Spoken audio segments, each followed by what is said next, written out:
Fala aí, meus queridos alunos e alunas do Colégio Curso e Aplicação.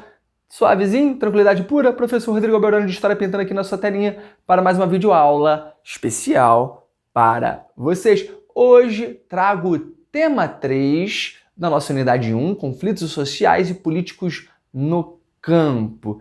Sim, a República Oligárquica foi marcada por conflitos no campo e conflitos urbanos também. Revoltas estouraram, fruto das contradições sociais presentes no nosso país, que ainda estão presentes hoje em dia. Mas naquela época essas contradições eram maiores ainda, né? Quando você pega ali o campo, com a figura dos coronéis, a exploração do trabalho, as eleições fraudadas, então o campo se torna uma área muito fértil para levantes populares, para revoltas, como a Guerra de Canudos. O tema da aula de hoje é Guerra de Canudos ou a Revolta de Canudos. Eu vou dividir o tema 3 em duas videoaulas. Bacana? Porque é um tema assim bem complexo, grandezinho, para a gente trabalhar com tranquilidade. Então, quando eu falo de Guerra de Canudos, estou falando do acontecimento lá no sertão nordestino, no sertão da Bahia, que ocorreu entre 1896 e 1897. Mas antes de falar da guerra em si, eu tenho que analisar o contexto anterior,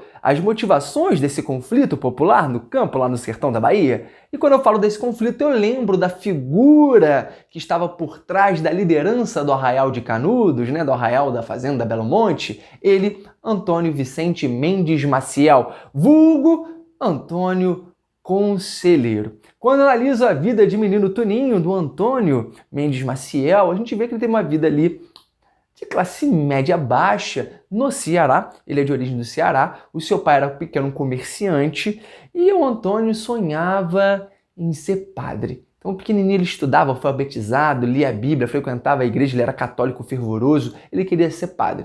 Acabou que não pôde cumprir esse sonho, o pai dele acabou morrendo, ele desde cedo teve que cuidar do pequeno comércio da família, só que o comércio andava mal das pernas, acabou falindo. O Antônio Conselheiro então se muda do Ceará para a Bahia, na época ainda não era o Antônio Conselheiro, tá? O Antônio Mendes Maciel, ele se muda para o interior da Bahia para trabalhar com o tio dele. Lá ele começa a estudar, ele pensa em ser advogado, ele começa a estudar direito, acaba se casando com uma prima distante que ele tinha e a vida dele estava boa, trabalhando no comércio de um tio, estudando para ser advogado, casado. Só que um dia ele pega uma traição de sua mulher, acaba ali separando, né? Naquela época tinha a questão, né, se você pega uma traição, você tinha duas opções, ou ir embora ou matava para recuperar sua honra, matava o sujeito que tinha te traído. O Antônio Mendes, né, larga a esposa e vai viver a vida dele. E nisso ele começa a viver uma vida muito simples e ele começa a resgatar aquele passado dele religioso, de pregações. Ele começa a pregar para as pessoas na rua. Ele começa a conversar com as pessoas e como ele era letrado, inteligente, estudou direito também, ele passa a ajudar as pessoas, cria movimentos populares para reformar igrejas católicas que estavam meio que abandonadas ali no sertão nordestino. Ele começa a peregrinar, a andar por todo o Nordeste e ele começa a ganhar seguidores. A gente tem um público no Nordeste, naquele momento, muito carente, muito humilde, muito pobre. E ter alguém letrado, inteligente, que conversa, fala sobre Deus, que ajuda, fala dos direitos desse povo, obviamente ganha uma certa relevância. É daí que nasce o fenômeno do messianismo, né? O Antônio, que agora já virou conselheiro das pessoas, o Antônio Conselheiro, ele é visto como alguém que pode ajudar esse povo pobre, como um salvador, como alguém que traz uma oportunidade de vida ao povo sofrido sertanejo nordestino. E ele começa a ganhar fama a partir daí, sempre criticando a República, porque ele via com maus olhos a separação entre igreja e governo que tinham ocorrido na República. Ele não gostava do casamento civil. Para ele, o casamento, para ser válido, tinha que ser o religioso. E dentro dessa ideia, pregando, ele acaba chegando numa região meio que abandonada, a antiga fazenda Canudos, à margem do rio Vaza Barris, e lá ele decide que vai fundar a sua comunidade, a comunidade de Belo Monte, né? E aí os seguidores dele começam cada um a construir uma comunidade coletiva de produção agrícola que era dividida entre eles. Primeiro começa com 1.000 pessoas, depois 3.000, 4.000, e a notícia se espalha. O Antônio Conselheiro fundou uma comunidade coletiva que é só chegar lá, se juntar, construir sua casinha simples, de pau a pique, né? Barro, madeira, e vamos ser felizes. E começou a bombar esse Arraial de Canudos, esse Arraial da Fazenda Belo Monte, como ele gostava de chamar, vai para 5 mil, 10 mil, 15, 20, 25, 30 mil pessoas morando numa comunidade coletiva que não reconhecia o governo brasileiro. Também não queria pagar impostos. Era uma comunidade ali religiosa, santa, que inclusive vai desagradar a própria Igreja Católica. A Igreja Católica estava perdendo fiéis para Antônio Conselheiro. As pessoas queriam escutar a pregação do Antônio Conselheiro, por exemplo.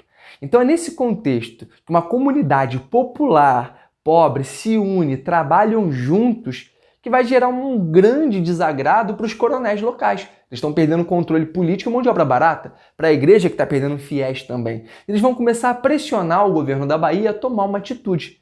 E essa atitude será tomada após Antônio Conselheiro querer construir uma igreja nova no arraial dele. E aí ele manda, os vilarejos irem nas cidades comercializar, fazer trocas para comprar madeira, prego.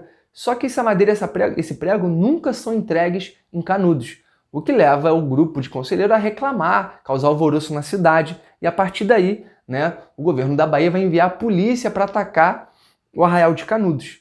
Só que os moradores expulsam a polícia. E aí os coronéis vão mandar recado para o governo federal. Olha que absurdo, aquele povo lá pegando em armas, botando a polícia para correr, temos que fazer alguma coisa.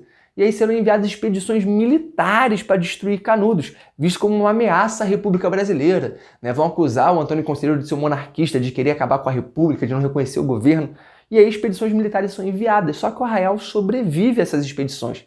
O povo se organiza e cada expedição derrotada o povo ia ter mais armas, mais munição e o arraial continuava crescendo. Até que uma quarta expedição militar organizada, mais de 10 mil homens armados, canhões, vão cercar Canudos, ninguém entra, ninguém sai. Para o quê? Faltar remédio, faltar certos tipos de alimento. Eles vão isolar Canudos. O próprio Antônio Conselheiro acaba ficando doente devido a esse confronto, que durou mais de 3 meses, e vai ter desinteria e vai acabar morrendo durante o confronto. E essa guerra vai se estendendo, Canudos sendo bombardeado dia e noite, até que o arraial começa a cair. As tropas vão avançar em direção ao arraial de Canudos, crianças e mulheres vão pegar em armas para tentar resistir, mas o arraial acaba. O corpo de Antônio Conselheiro ele é retirado da cova rasa que estava, sua cabeça é cortada e exibida para mostrar que aquele grande salvador, o Messias do povo, tinha morrido. Pior, vai ter um episódio chamado de Gravata Vermelha. As crianças, idosos, mulheres que se entregaram vão ser degoladas. Elas se entregaram e mesmo assim vão ser mortas, vão ter suas gargantas cortadas, escorrendo sangue, por isso Gravata Vermelha, o episódio da Gravata Vermelha. Então você percebe aí a ação militar de repressão em relação ao povo sofrido que só queria uma vida melhor. Bacana? Esse é o triste fim do arraial de Canudos, desse movimento messiânico, que colocava em Antônio Conselheiro essa esperança de uma vida melhor ao povo sofrido sertanejo. Bacana, galera? Então esse foi aí a Guerra de Canudos. Ah, detalhe importante, já estava esquecendo. Quer aprender mais um pouquinho sobre essa guerra? Tem um filme da Guerra de Canudos, em que o José Wilker, falecido José Wilker, interpreta o Antônio Conselheiro. Tem no YouTube, bota lá Guerra de Canudos, o filme. Você vai achar, vale a pena assistir. E também tem um grande clássico da literatura brasileira que inaugura o pensamento sociológico aqui no Brasil, que é Os Sertões, de Euclides da Cunha. Euclides da Cunha foi jornalista de São Paulo que veio cobrir o que estava acontecendo em Canudos. E a partir daí ele escreve um livro que vai influenciar inclusive o filme Guerra de Canudos, que ele vai analisar todo o contexto social do Nordeste e o que ocasionou essa guerra. Então fica a dica também, Os Sertões, de Euclides da Cunha. Agora sim, podemos finalizar. Até a próxima. Beijão. Tchau, tchau.